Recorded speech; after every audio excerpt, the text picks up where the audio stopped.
I think, therefore I am. Hey YouTube. I've been sitting here. It's another quiet night, and I've been thinking about things. I don't know if I've spoken about this before, but I do have a fascination with neural networks and how they work.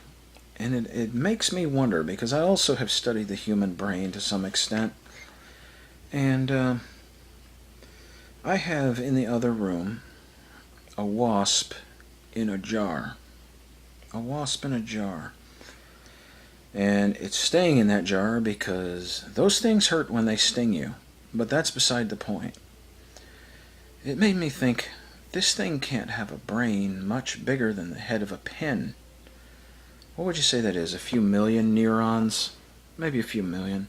Does it even have a recognizable brain, as far as its organization? Does it have an amygdala and a hippocampus and all of these other functions, all these other components?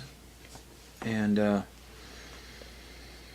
started to wonder about something. I've thought about this on and off many, many times, but how much real estate up here, do you really have to have before you cross the threshold of self-awareness? Think about what your mind is. Think about how it works. You have billions and billions of neurons up there. A vast neural network, massively parallel processed.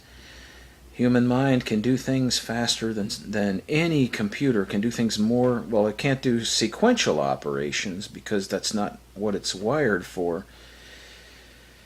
But because you are massively parallel in the way that you process information, humans have crossed the threshold of self-awareness.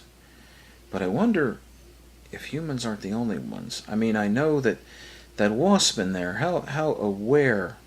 It's got a teeny tiny brain, and yet it still has responses to things in its environment. And in semi-conscious ways, the ways that it does things, it knows to defend itself, it knows to defend its nest, and it has all the other basic, what most people would call instinctual functions. But I gotta wonder, animals with larger or smaller brains, how far does their self-awareness go? I don't think that all these living things are exactly machines. I don't think they're people either. I don't think they function on our level. But I do think that they function on a base level, on a very base level that goes up or down depending on the complexity of their brain. For instance, you take that wasp in there, take the cortical material, if there is any, spread it out flat, taking all the folds and everything out if there are any, and you probably have maybe 1 millimeter of flat material. Then you go up to a cat. If you take the cat's cerebral cortex and you spread it out, you've probably got, I'd say a cat's brain is probably about that big around. And if you took the cerebral cortex off the top, it would probably spread out roughly 4 inches, maybe. What do you say that is? Maybe a billion neurons. You take a dog's brain, which is slightly larger, They say that a chimpanzee's brain, when the cerebral cortex is flattened out and spread, all that material where the actual neurons are that comprise conscious and cognitive ability, when you spread that out, it occupies about the size of a sheet of paper. It's quite a bit of real estate when you consider. Then you take the human brain, and supposedly the rough figure is that when you spread out the cerebral cortex flat on a table, it's roughly 4 times that area. It doesn't seem like much, but when you consider how many billion cells you can have, all communicating, all talking to each other, all processing little bits of information like ants in an anthill, And that's pretty much, if you watch the animations from MRIs on how a brain operates, MRIs and other ways they have of visualizing neural activity, it seems that the way a brain works is it's like a billion little ants, each and every one of them making a decision for a certain input, you know. But I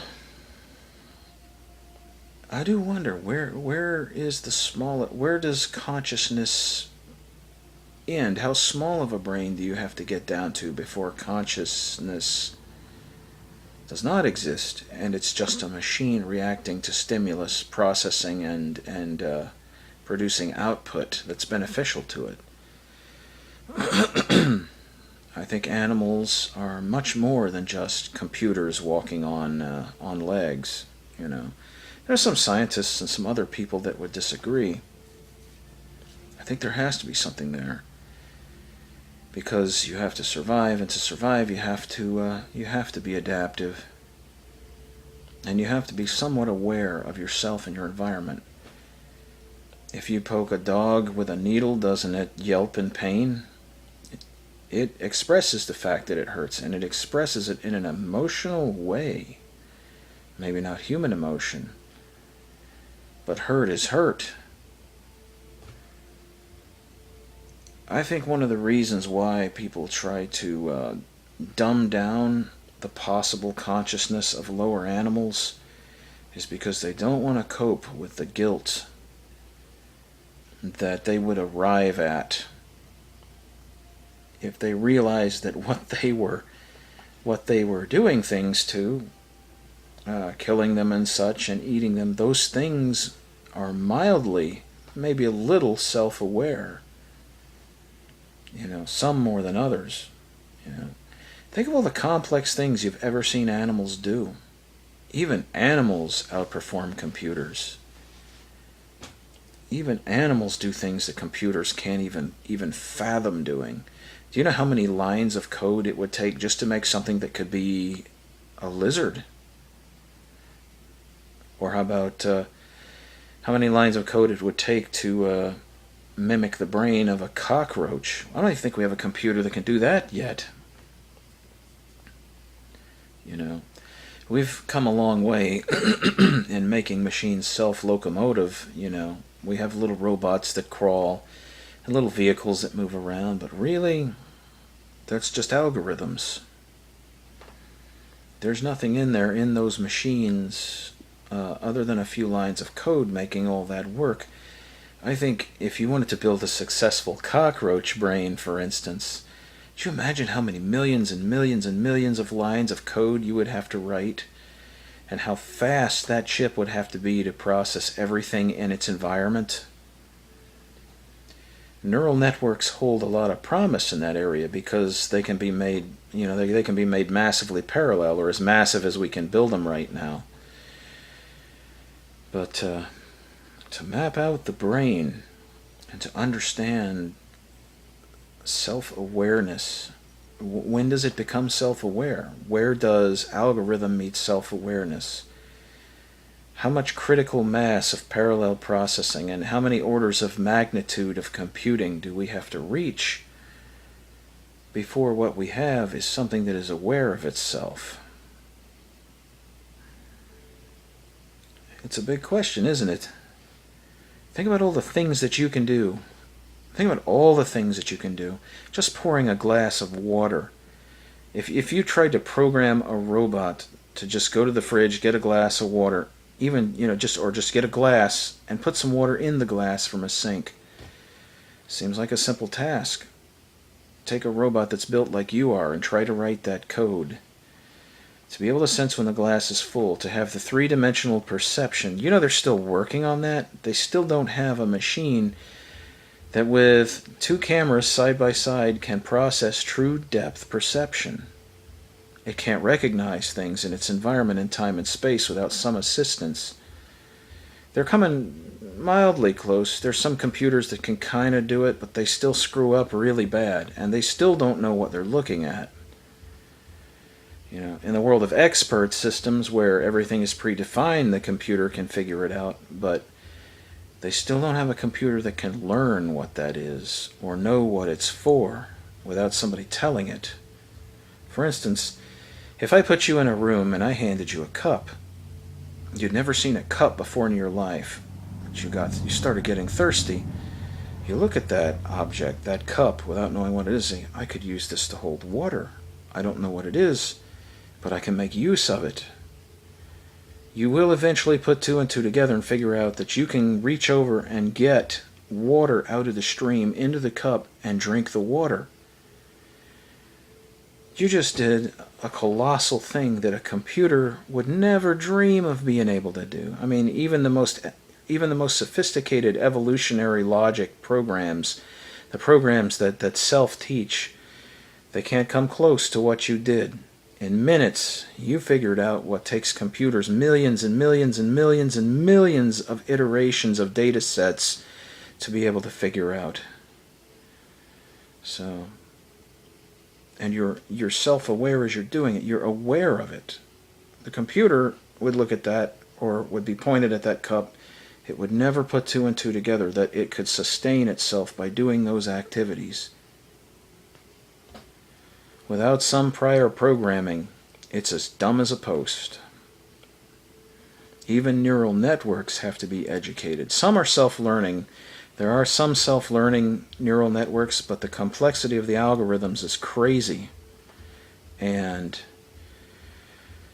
what your many, many billions of neurons in your network can do in minutes, they can't build a neural network that big because, well, they could, but the learning time goes up exponentially. You start with a small neural network, it can learn relatively fast. But the more neurons you add to the network, you reach a barrier. Every time you keep adding neurons, the time it takes for it to learn goes up astronomically, exponentially even. So we haven't gotten past that barrier yet. I do wonder if we ever do break the the barrier of neural network learning, the slow time that it takes. If we ever break that barrier and we start being able to build massively parallel neural networks, are we going to one day find out that the things we build are aware of what they are?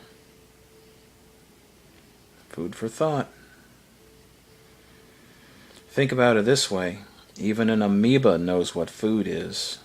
And even an amoeba knows where environments are favorable for it to live. And as far as I know, even an amoeba, that lowly amoeba, does not have a brain that we know of, and yet it is still aware of its environment. Now that's all I wanted y'all to consider today. Take care and comment below. Cogito ergo sum.